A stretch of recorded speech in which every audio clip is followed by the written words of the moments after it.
What's up, everybody? The Sparrow with a Gun here from Sleepless Nights with another episode on Kerbal Space Program. When we left off, I really liked the design that we had for the Mark IV here, even though it's still called the Icelander. The thruster wasn't enough, plus there wasn't enough fuel to get us where we needed to go before, like, get us out of Kerbin's orbit. That's been the biggest problem for me.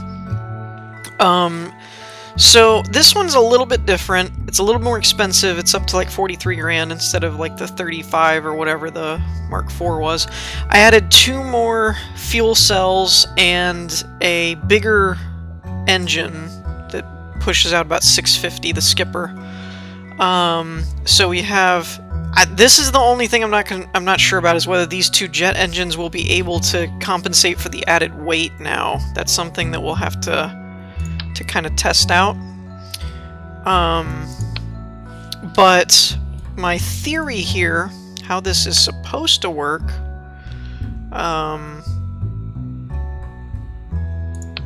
is that, and I also added some more air intakes. I don't know if that will help, but it's possible that it may allow us to utilize these jet engines a bit longer.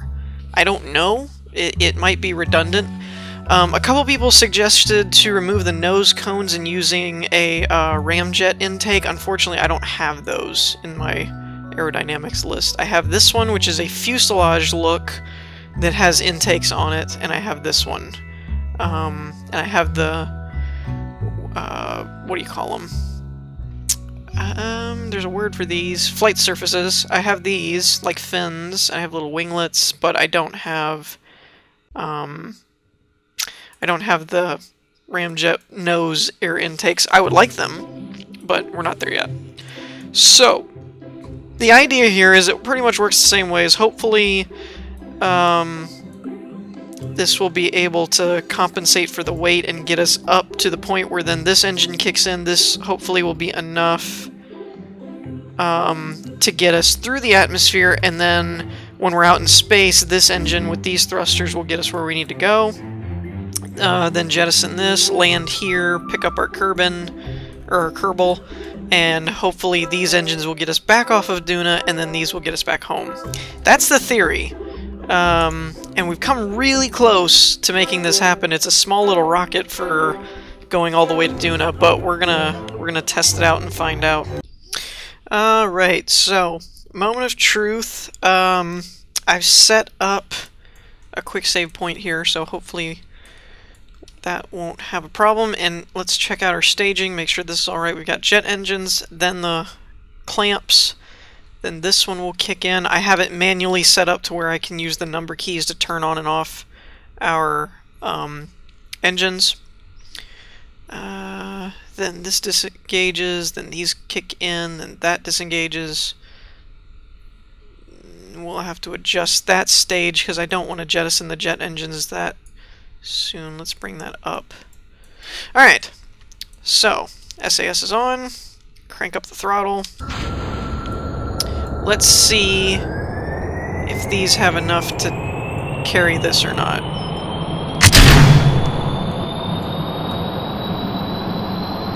Looks like it's trying to. That's what I was afraid of, is I wasn't sure if the added weight would be enough, and I don't think it is. Now, before we reload, I just want to really quick test something, and that's to turn the next one on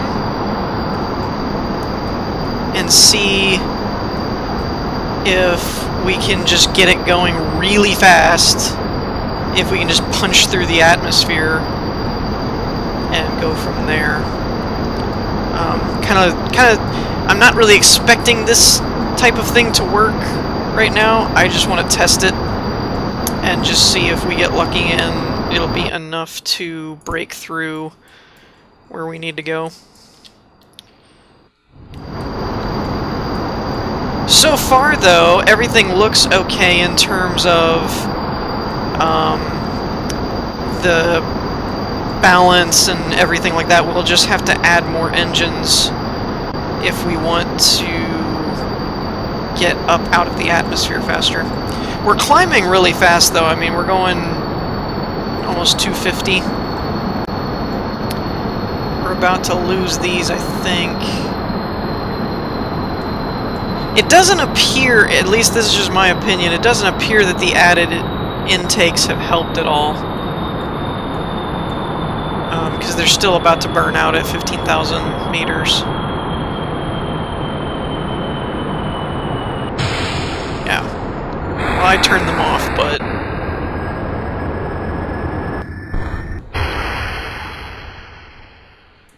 Okay. So... we made it out to about 30,000 apoapsis, but that's not really enough to get us where we need to go. So the trick here is going to be adding a few more jet engines that can carry the weight up to about 20,000. And then if we can do that, then that secondary engine will kick in and we should be able to get out of the atmosphere, hopefully. Okay, so here we are with the new design. Same idea as last time. I added 2 more jet engines to see if it'll compensate, and I also moved these engines. They were right here, but it looked like they were clipping into the jet engines, and I didn't know if that would cause a problem or not, so I moved them, and I added 2 more, so there's a total of 4 on the end there. I don't know if I really need all of those engines or not, or if it's just, you know, symmetrics that it would just keep it out of my hair, but let's find out if this will be enough. So get them powered up. Air intake is good. Almost. Oh, you're tipping. Don't hit it, no! Crap. Okay, so I'm thinking we'll give them a little bit more time to warm up to where they're at like full speed so that we don't do that again.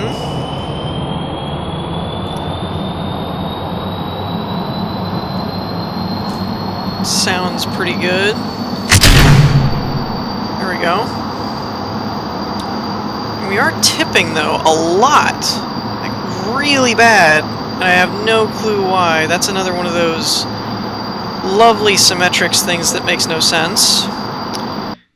So yeah, let's see if we can figure out what that's about. Okay, so I set this up to where it's a little bit lower. It's not quite as high off the ground as it was, and I also moved these in case they were getting in the way of anything. I really don't know what would be causing it to fly off the handle. I checked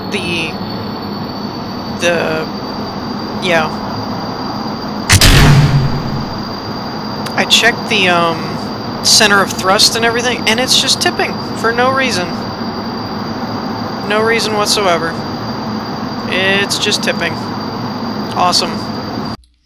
Alrighty, I did some minor tweaking here and there. Let's give it another shot. Took a couple of the intakes off to see if they were throwing it off. Moved some of the girder structures around.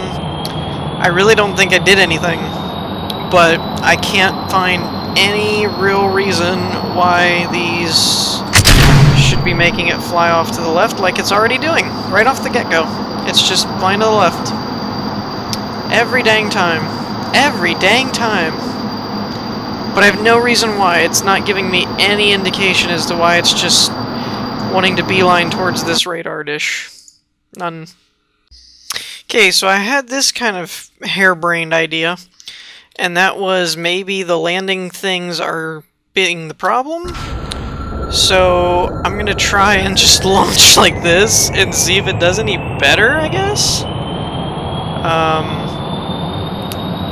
If it does any better, I'm going to be incredibly amazed. Nope, it's drifting. It's just tipping over, and there's really no reason for it to tip over at all. So, yeah, I don't know what's wrong. I do not know what's wrong. So, I had an idea, and I'm just letting these engines run while locked here, because I wanted to check and see if one of these engines was getting more thrust than the other, to push it over this way. Unfortunately, well, or fortunately, it doesn't seem to be doing that. They're all kind of at the same speed ratio. So I don't really know what the deal is here. But if I let go, it just instantly drifts to the left for no apparent reason. This is 149, this is 149, this is 140. Like, they're all pushing the same thrust, so there's no reason for it to really tip over. I don't get it. I don't get it at all. Okay, now, before you say anything, there's a method to my madness, okay? Basically, I got sick and tired of the thing flying to the left after countless trial and error of it not working. So my theory was, do I really need that much fuel if I can be light enough that I could just get enough initial force to just propel me out of the atmosphere, right? So it's my thought process, probably not going to work, but I figured it's worth a try, right? And I swear if you flip over to the left, I'm just going to quit. I'm just going to rage quit. Alright, retract these. So, see what I mean? Like, we're screaming by comparison, and we're only at 700 meters. So, if we can get out of the... I really am going to laugh hysterically if this works. I really am. I kept the other ship, just in case anyone was wondering. I renamed this the Duna Rescuer Mark 1, I think. So this is a whole new ship. If we need to go back to the other one, we can. I was just getting really fed up with it flying to the left all the time, and I have no reason why. There's no scientific evidence that I'm aware of that points as to why it would do that. So yeah. Like I said, got desperate. So desperation breeds insanity, and this is what happens is I try and take a really tiny little ship and fling it into space and see what happens. We're actually not doing too bad, though. I mean, we're going to have a problem when we get to that 14,000 mark where the jet engines run out of air.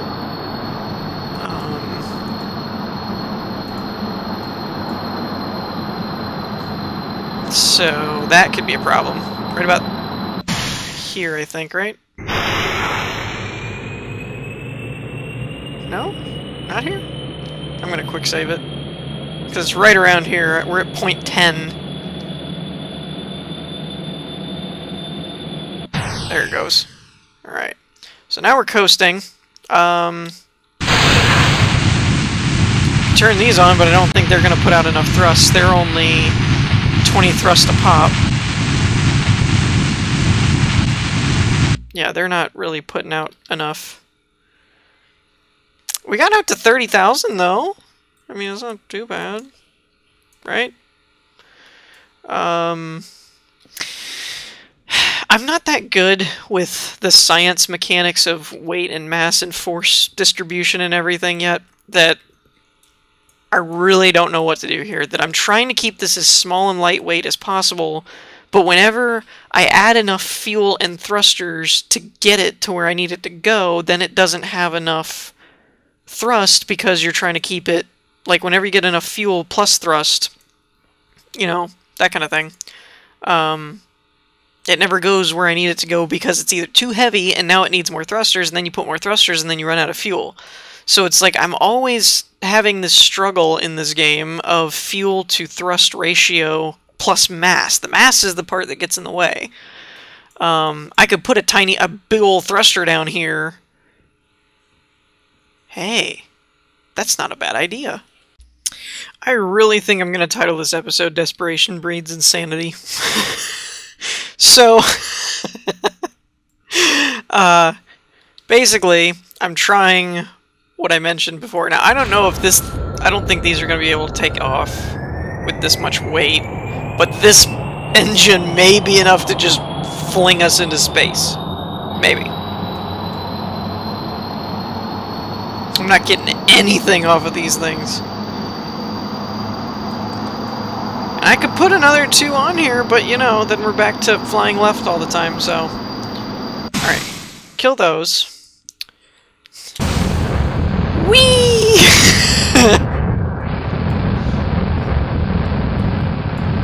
There's more than one way to skin a cat.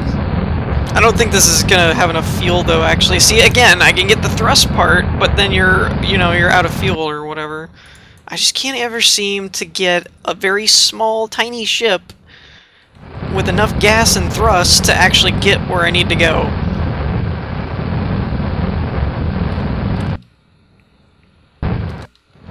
Although this shows promise. Let's turn our other engines on too. We've got the... Oh, we've got exit friction. That's kind of awesome.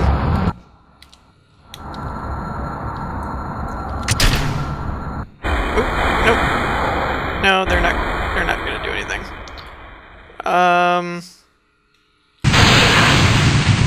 We've already kind of said that they're not going to do anything. What was it, 2? Yeah, there we go. No, they don't have any air. Well, we got out to 63. Oh gosh. How do I get out of here? I can't leave my home world.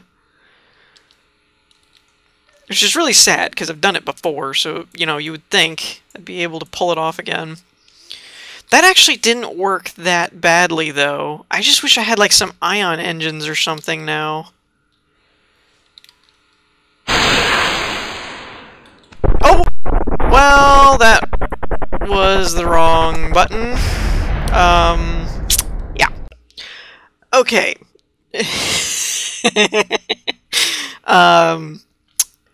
Yeah, about this. I kind of just got a whim that I figured, screw it, we're almost out of time for this episode, and I don't think I'm going to make it to Duna. So feel free to let me know of any tidbits or things, tips, or whatever you saw on things that I did in this episode, and go, don't do that, do this better, do this differently, whatever. Or, why were you falling to the left? That would be a welcome answer. But in the meantime, I kind of just wanted to see how fast we could go. So, let's just see if we can escape the atmosphere and go flying out into space and see what happens. I'm really just kind of curious. We're actually not going as screamingly fast as I expected. I kind of figure with this tiny little pod, 4 of these suckers, that we just go wing! But we're not really doing that. It's kind of a letdown, actually, to be honest. Up. There we go. Starting to get some friction. There we go. Whew!